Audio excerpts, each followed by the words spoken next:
I'd like to start by saying thanks for being such gracious hosts to us here today and for recognizing the hard work of thousands of soldiers, sailors, airmen, Marines, and Coast Guardsmen serving around the world. What you folks do here, what you kids do here every day is truly amazing. You send packages to troopers overseas in harm's way. You send Valentines to troopers overseas. You ring your freedom bell every week. And here you are again on another Veterans Day week honoring those that serve overseas. So on behalf of all those people, I say thank you. For you veterans in the crowd, I simply say thank you to you as well. As a brother in arms, you know why I'm thankful for your service. And just as importantly, your family's sacrifices in support of your prior service. If I may, I'll stop with that simple thank you and save my remaining words for this gathering of young men and women, these kids with bright eyes, assembled to honor us here today. For all that don't know, patriotism is very, very important to these kids and to their teachers and faculty. Northwest Elementary is a patriotic leader in the community with its grade-by-grade study of each branch of service and its observation of Patriotic Day each Wednesday. Veterans, I ask you to join with me in a round of applause to salute these kids and their faculty leadership for that effort.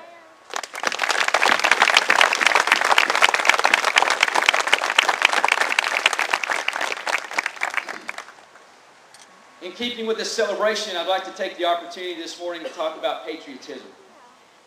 Lots of folks think they know all about patriotism and how to be a patriot, but I want to tell you what this colonel thinks. Most people think all you have to do to be a patriot is simply love your country. That's it, just love your country. But it's not that simple. It's a lot harder than that. Being a good patriot is hard work, and it's challenging for a lifetime. Everything I've learned about patriotism, I learned from three important sources. But I'm not special. You kids have the same special opportunities to learn what I've learned and to learn what these other veterans have learned before me. The first place is the most important place.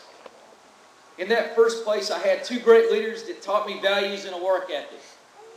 In other words, they took me as a little boy and they taught me the difference between right and wrong and that nothing in this life comes free. They taught me that anything worth having in this life you have to work for, and in most cases work very hard for. They told me to take responsibility for what I do wrong and to celebrate what I do right with everybody who helped me. That's what patriots do. They work hard with each other and for each other. Patriots leave nobody behind. United we stand. As students help each other, leave nobody behind. If someone's having trouble in your class, pick them up, dust them off, help them out. Leave nobody behind. That first place I learned about patriotism was the mountains of North Carolina. And those two leaders were my mother and father. My training as a patriot started with them. Kids, I encourage you to always listen to your parents. You may not always like them. You may not always agree with them. But I can assure you that you will learn more about being a patriot one day from your parents than you can ever learn on your own. While I was learning how important it was to work hard and do the right thing, I got the opportunity to go to that second place that I mentioned when I was growing up to practice patriotism. I had great leaders at that second place too. Those leaders taught me how to care for and honor our flag. They taught me what the red and white stripes and the 50 stars stand for. Those leaders taught me how to pledge allegiance to the flag. They taught me how the flag is carried into battle when their country is threatened and how some men and women have died while they carry it. Those leaders taught me that there's no higher honor than having that flag cover your coffin on your way to heaven. And finally, they taught me that I have to respect the people that would like to burn that flag to exercise their freedom of speech.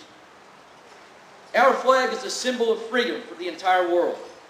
And those same leaders taught me that freedom isn't free. Many have sacrificed to pay for it. There's a favorite saying among veterans that sums up this sacrifice, and I'm going to give it to you right now. All gave some gave all. That second place taught me that you can truly stand together united. And remember, united we stand unless you defeat something called prejudice. The only real weapon against prejudice is education. As you grow up, if you find yourself disliking somebody because of the color of their skin or because of the religion they practice, I ask you to just simply study harder. If you want to truly stand united with others as patriots, you must learn about different cultures and to accept and embrace the differences between us all. We all, every one of us, have special gifts that we bring our country every day. So I'm sure you've guessed by now that that second place that taught me patriotism was my school. Those leaders I spoke about were my teachers. They deserve the same respect as your parents. And again, I know you won't always agree with your teachers, but like your parents, they have your best interests at heart and only want what's best for you. If your homework's hard, good. It needs to be. Life as a patriot can be hard too. And those teachers of yours and your parents, they just want to get you ready for it.